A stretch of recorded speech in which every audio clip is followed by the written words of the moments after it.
Jadi saya itu apa ya istilahnya karo wong pengadilan jalanan, hakim jalanan ya. Nah, saiki wong nang pasar numpak motor dibaca. Piye cari itu?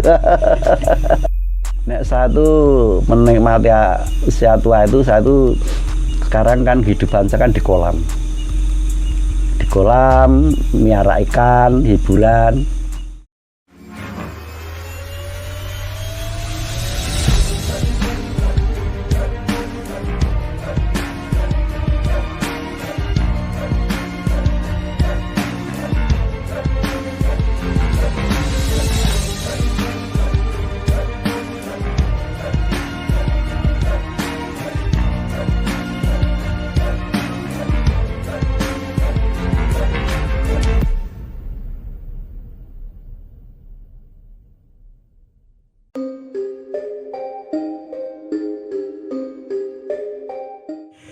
Nek saya tidak pernah mikir sampai ke situ.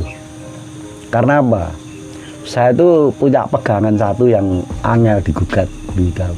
Saya percaya sama Gusti Allah yang di atas. Jadi saya itu berbuat ini itu karena belain teman. Biar aja Allah yang menilai. Kenyataannya saya itu masuk penjara berapa kali dengan waktu yang lama dan sebentar. Keluarga saya apik semua kok. Dan teman saya itu, orang-orang saya itu orangnya tak akuin, solid, dan mereka betul-betul apa ya menghargai saya. Karena saya kena kasus itu bukan karena pribadi, tapi saya mesti bilani orang.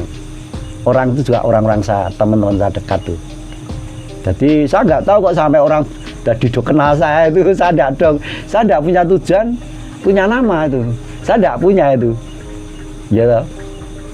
Saya tidak mau, sebenarnya tidak mau, ya, cuma orang-orang aja yang nggak gitu ya, monggo, nek saya kan tidak bisa melarang ya.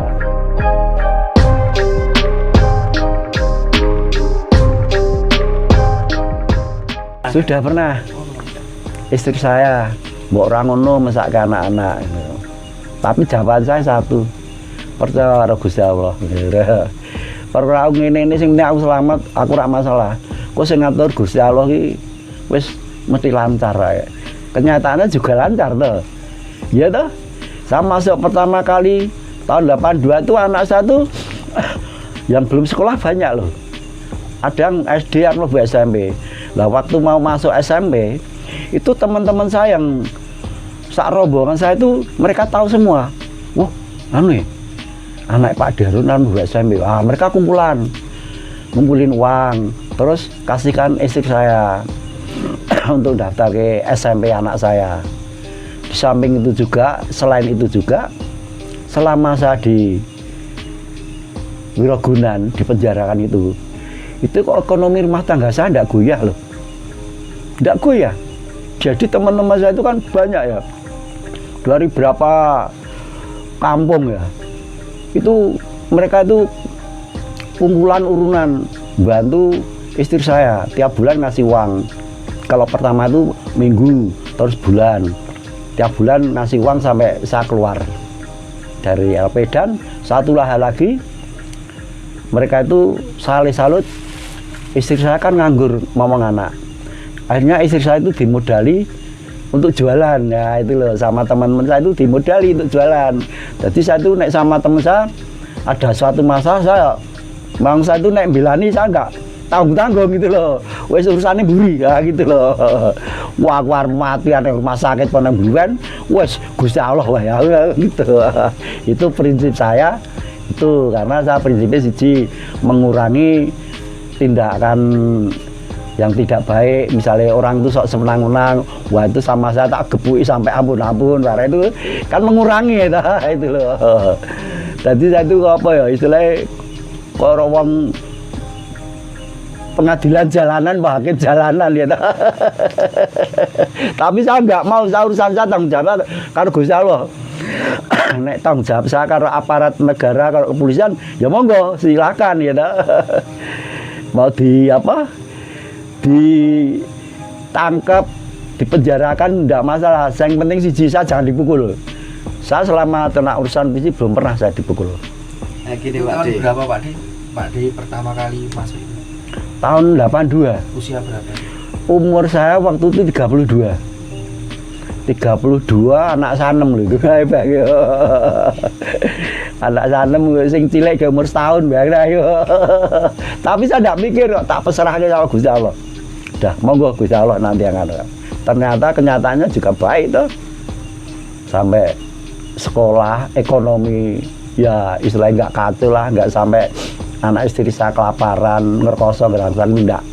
Mereka biasa aja lancar, seperti kalau ada saya di rumah itu.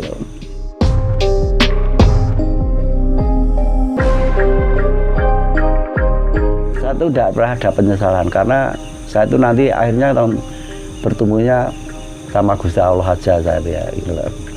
Wong saya itu berbuat gitu sama orang terluka, orang mati, itu kan mereka orang istilahnya orang-orang yang tidak benar semua. Itu mereka itu kan orang yang suka nganiaya orang, suka mukulin orang, baca orang gitu. Nah itu kan yang saya tabrak, yang saya libas kan orang-orang kayak gitu. Jadi saya tuh mikirnya ya sedep-dep ngurangin kejahatan kan gitu. Itu aja. Kalau saya nanti dihukum ya sing hukum ya Gusti Allah ya, nek ning alam nganti ana sing meninggal apa ya sing hukum polisi ning kayak kene mbuhan wis rampung ya. Tapi tetap minta ampun sama Gusti Allah karena semua perbuatan saya itu.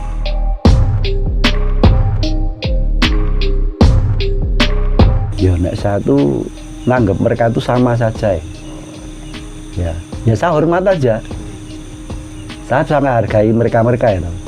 Misalnya yang udah punya nama ya, waktu kondang saya apik sama mereka ya, menghormati biasalah kak konco-konco itu. Saya tidak suka menyanjung, saya juga tidak suka meremehkan. Jadi dalam segi pergaulan saya, pembicaraan itu biasa, normal gitu loh. Itu saya nggak suka nyanjung, nggak suka, saya disanjung nggak suka, saya jelekan orang juga nggak suka itu ya. Terus pernah betul Pak D Harun itu benar-benar ada rasa takut dalam situasi tertentu itu pernah? Enggak ada, enggak.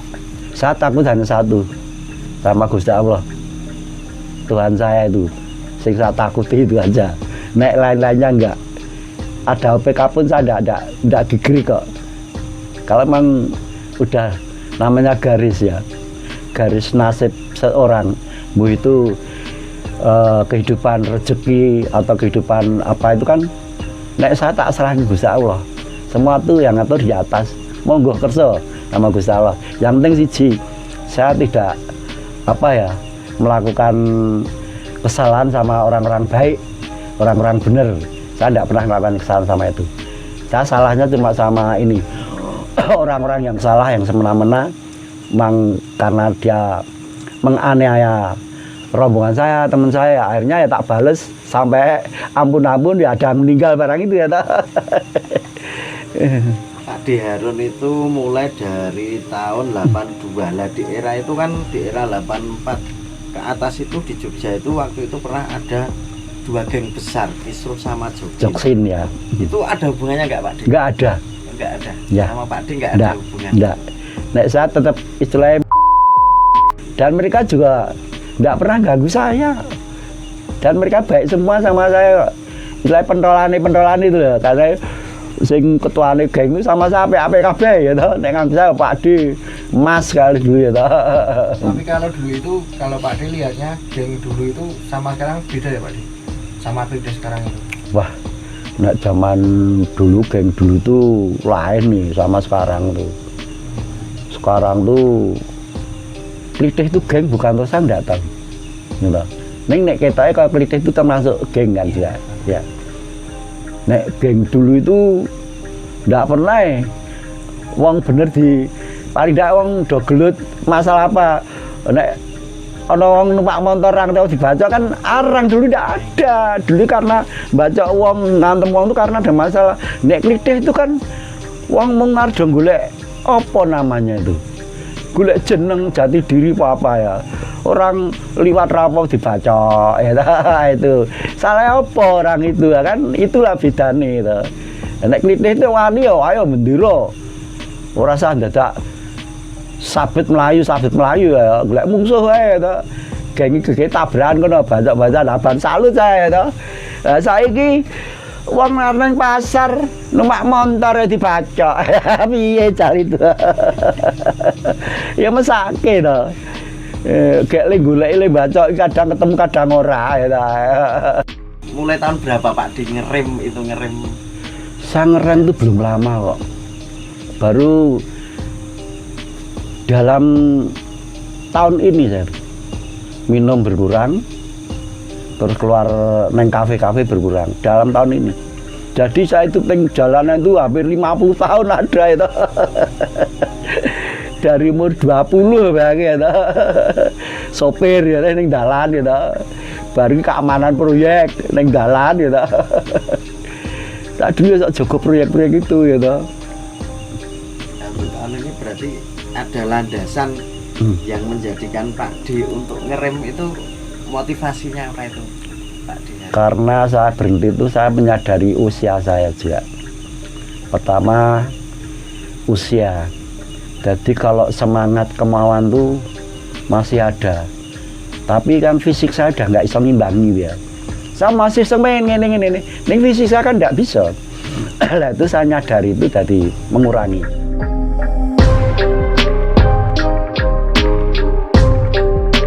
Saya tuh menikmati usia tua itu, saya tuh sekarang kan kehidupan saya kan di kolam. Di kolam, miara ikan, hiburan. Ini tuh adem ayam tentrem. Lah kalau anak-anak saya itu ada yang perlu mesti do nyari gitu loh. Ya saya masih kadang-kala masih datang ke mereka ya toh. Kadang main tempatnya rombongan sana. Apalagi kalau ada acara ulang tahun ormas-ormas, saya itu mesti dipanggil, diajak itu loh. Karena saya juga kangen sama mereka toh. Ya diundang itu untuk kumpul lah karena lama nggak ketemu, ya itu aja ya, ada rasa kangen. Ya.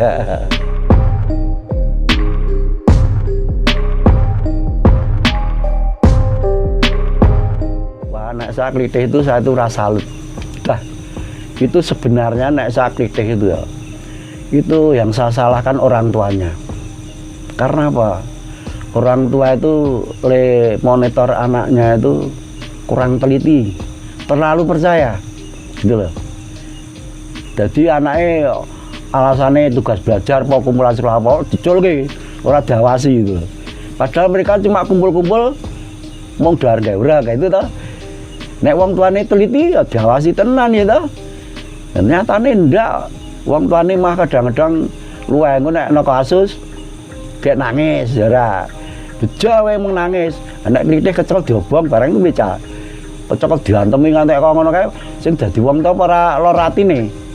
Ya iki salah wong tua itu klitih itu. Berarti peran orang tua menurut Pak D sangat penting ya? Wah, dah. Jangan menggantungkan sekolah. Sekolah itu cuma penopang. Yang penting orang tua lingkungan aja. Itu orang tua itu harus oleh monitor tenanan, oleh ngarah itu tenanan. Baru bisa berkurang klitih itu.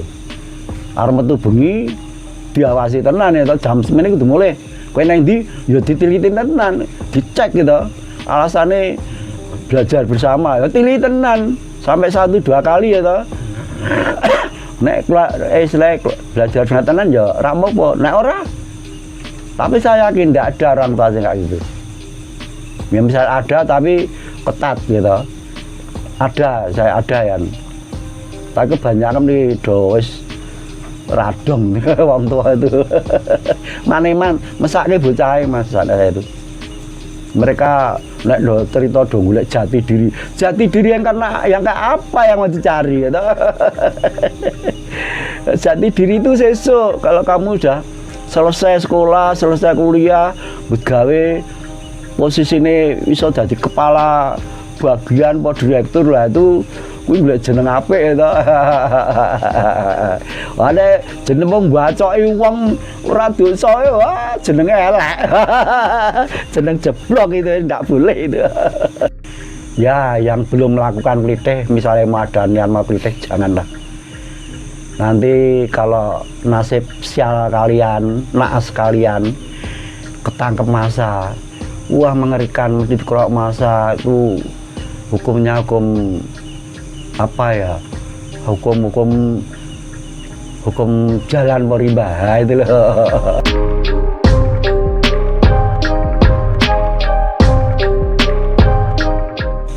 Ya harapan saya itu yang muda-muda itu bukan saya menyombongkan, nek iso contohnya aku lah aja gawe masalah gitu loh. Nek ana masalah nek iso dirampung sampe ora mung grudak-gruduk. Wis ora zaman nih, ya ta. Kalau zaman dulu sak dungi 82 tak koni ya ta. Ana masalah wah ayo ya ta. Sing teko ora mau 10 20 ya ta. Wong 60, 30 ae iso metu nek mlebu kampung itu dulu saya itu. Iya saya itu dulu ribut itu orang berapa lah itu. Orang 60, 70 ya, ngelumpuk. Sing do ngerti, grutuk kampung kono, grutuk kampung sini piye to. Itu dulu tapi nek sekarang udah enggak zamannya. Tahan emosi. Dah. Jangan gampang emosi. Nyata.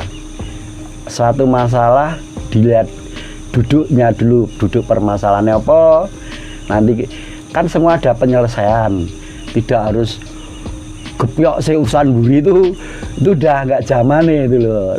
Jadi pesan saya itu anak muda zaman sekarang tuh jangan gampang emosi, tahan emosi, nalarnya dipakai itu aja.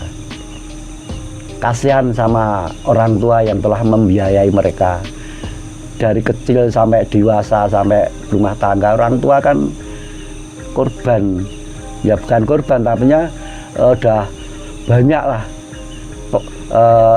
Ya untuk anak-anak itu tuh. Makanya anak-anak harus mesake sama orang tua karena ada istilah surga di telapak kaki ibu, di telapak kaki orang tua. Itu memang bener. Tolong yang muda-muda sekarang tuh begitulah cara hidupnya gitu loh.